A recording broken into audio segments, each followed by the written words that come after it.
రా. ఏం జరిగింది? మొదటిగా 15వ అధ్యాయము 36వ వచనము.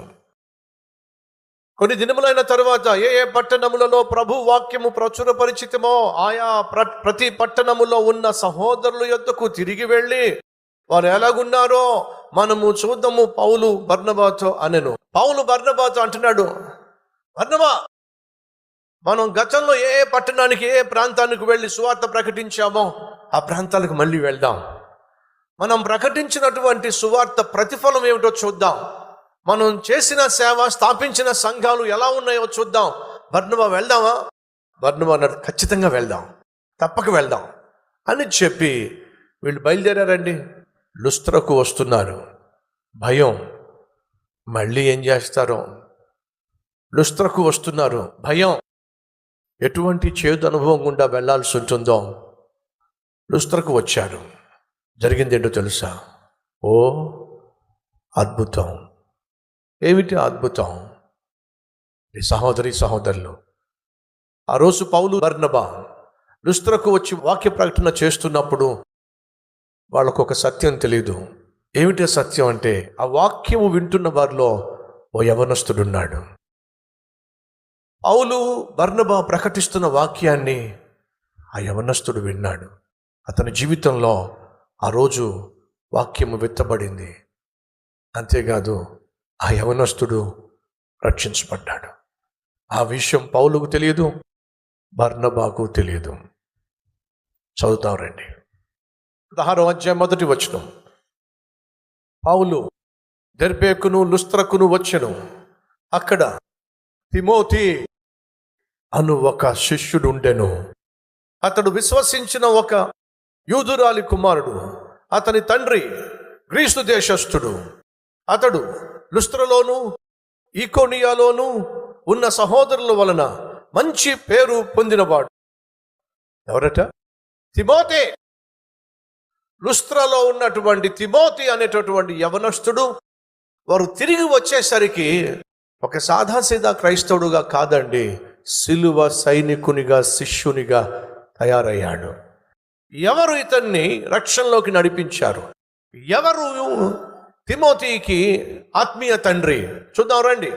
తిమోతికి రాసిన పత్రిక 1వ అధ్యాయం 2వ వచనం చదువుతున్నాను. విశ్వాసమును బట్టి నా నిజమైన కుమారుడు వగు తిమోతికి శుభమని చెప్పి రాయినది. విశ్వాసమును బట్టి నువ్వు నా కుమారుడివి.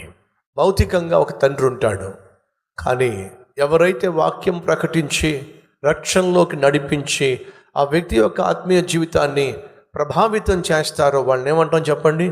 ఆత్మీయ తండ్రి.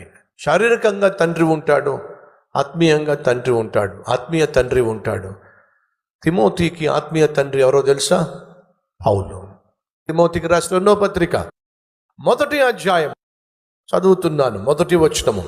క్రీస్తు యేసునందున్న జీవమును గూర్చిన వాగ్దానమును బట్టి దేవుని చిత్తము వలన క్రీస్తు యేసు అపోస్తులుడైన పౌలు ప్రియ కుమారుడగు తిమోతికి శుభమని చెప్పి వ్రాయినది. తిమోతి ఆత్మీయ కుమారుడా అనగా తిమోతి పౌలు ప్రకటించిన వాక్యము ద్వారా రక్షించబడ్డాడు. ఎప్పుడు?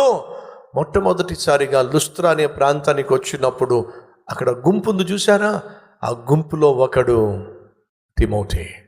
కానీ ఆ రోజు పౌలు ప్రకటించిన వాక్యం ఎవరిని ప్రభావితం చేయలేదు అని తను అనుకున్నాడు. ఎవరూ రక్షించబడలేదు అని తను అనుకున్నాడు. నాకు మిగిలిందల్లా ఒకటే. ఏం మిగిలింది? చేదు అనుభవం మిగిలింది అనుకున్నాడు. కానీ కొంతకాలమైన తర్వాత మళ్ళా లుస్త్రకు వెళ్ళేసరికి అక్కడ ఒక సంఘం ఏర్పడిందండి. అక్కడ ఆత్మీయ సమూహం ఏర్పడిందండి.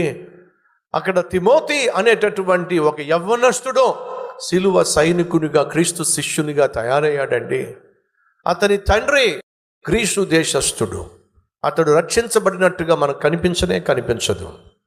అనగా అన్య సాంప్రదాయాలతో నిండిపోయినటువంటి ఒక తండ్రికి పుట్టినవాడు తిమోతి. కానీ తిమోతి తల్లి దేవుని వాక్యం విని విశ్వసించి విధేయత చూపించి విశ్వాసిగా తన జీవితాన్ని ప్రారంభించింది.